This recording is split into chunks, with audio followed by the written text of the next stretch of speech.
Has there been any contact or conversation with, because Rod Higgins is his right hand man? Is Rod Higgins still with Jordan, Mike, or No, Horace Grant? Oh, he's not. I think Rod is down in Atlanta now as a GM. Okay, You gotcha. know, Uh-huh. great brother, man. Great brother. Grew up with Rod, man. Grew up Uh-huh. with Rod, and you know, and that's the thing, man. That these are, you know, it's certain paths that you have in life, brother.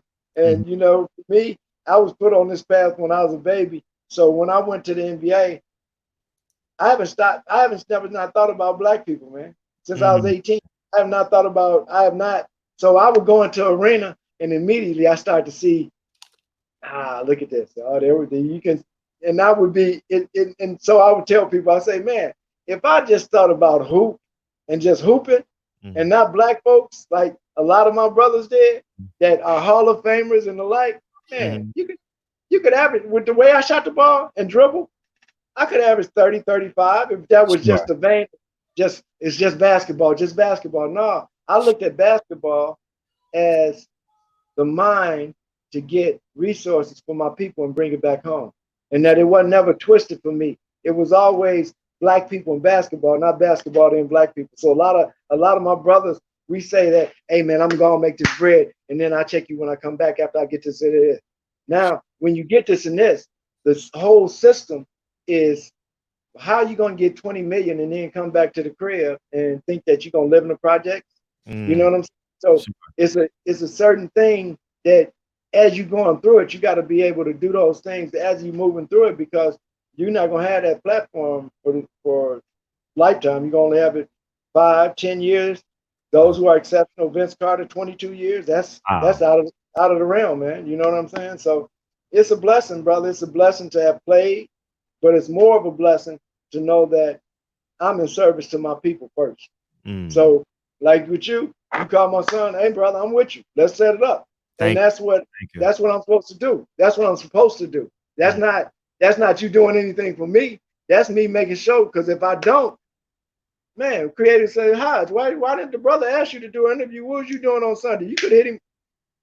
And it's all of us, but we got people in between us to act as static, to act as, I don't really want to do that interview with Brotherhood, but can have my agent call it. Mm. He has. You follow me? So it's always that agency that's been in the middle of a lot of stuff too, man. So a lot of stuff that you see some of our supreme athletes and entertainers do and moves they make, they aren't their moves.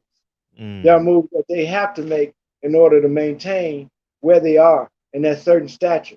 However, it ain't necessary, brother. It ain't necessary. Let's get that right. That is a certain way that you can still be with people and get your bread. Facts. Let's not. But let me share this with you. Yes. In order to be a billionaire in this current system, since it was instituted with the Bretton Woods Accord in 1944, when the American dollar overtook the British pound because Britain was being bombed to death. So now a whole financial system came to America. Now, all of that in a nutshell lets us know, brother, you and I, we the strength in this thing. Our energy, the current that flows through us creates the currency. It Uh, ain't the other way around. It Gotcha. ain't the other way around. But they got us twisted thinking that once again, we've been taught this. Black labor, white wealth. My brother wrote that the last bastion of the plantation system was the NBA. Wow. And now the brothers had the chance to throw the yoke of that system off their necks and failed to do so. Wow. And you mentioned reaching out to your brothers. There's a story that's circulating that you won the NBA championship, stole some hats and some shirts from the locker room, and said, "Jordan, give me your shirt," and you took it to the Midnight Basketball League. Talk about. Absolutely, brother. All day long. All day long. And it's so cool that the first time we won, we was in LA. The Uh-huh. second time we won, we was in the shop. Uh-huh. So me and my boys, they give everybody a box. But I'm like, man, I can't go to the projects with one box of this. It's gonna be a problem. So I got like everybody gave me one of their boxes. I got a box from Scotty, I got a box from Horace, and I got a box. And I went and dropped them off to the brothers. It was one of the coolest times, man, because for me growing up here, I know how much the Bulls meant to the city, and especially when we were rolling through. MJ, Oprah, all of this is the perfect storm of Black energy in one of the world's most important cities. And I realized that, that those brothers and sisters in the projects meant so much to us from an energy level that we didn't even know. So I was telling people when Toronto was playing Golden State, and I told them, I said, ain't no way Golden State gonna win. And people like, I was over in the Philippines at the time, and they like, what you mean? I'm like, when you have to realize that when you have a city that is totally committed to you and your team, it's gonna be hard if another city's team ain't got that backing. So when you have a whole country, Toronto had the whole country behind them, ain't no way your little Oakland area gonna beat that energy. Now the players go, and then you got Kawhi Leonard, who's a beast, man. He's a beast. Do you think Magic or Michael have any regrets for not listening to you? No. Wow. No. Why should they? You know what I'm saying? And see, my thing is this: is that okay? Once again, we talk about passion and what your drive is and what your goal are. If your goal, and that's the point that I was gonna make. If your goal is to be a billionaire, so you left the game competing on that level. Now you go into the business world competing on that level to be the top businessman or whatever. In order to be a billionaire in this system and what we were talking about earlier, you have to step on people, man. Jesus. You got to step on people. Show me a billionaire that ain't stepped on folks. They lying. They lying.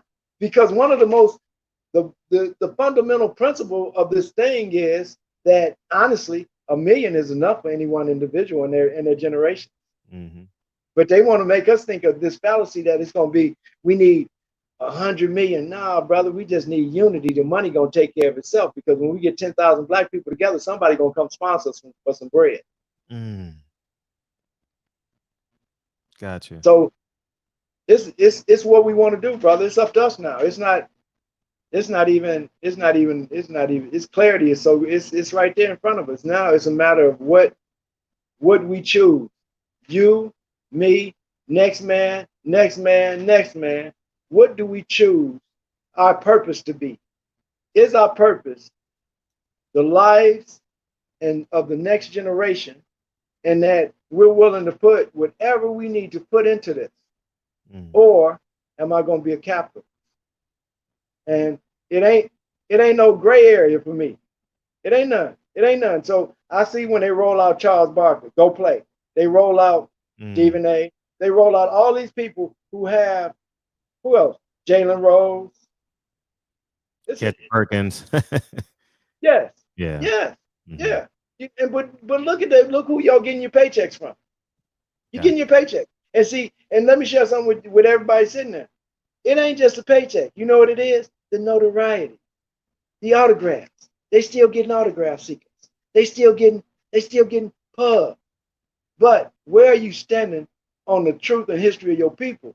You're not standing there now, brothers. Y'all ain't standing there. Y'all standing with people who have oppressed your people and been able to multiply that into conglomerates.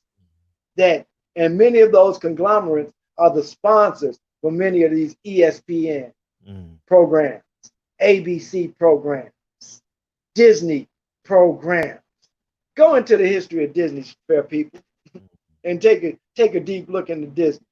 Take a deep look into American Broadcasting Company and their position in the destabilization of other African nations in their time when they go on reporting stuff that ain't the truth.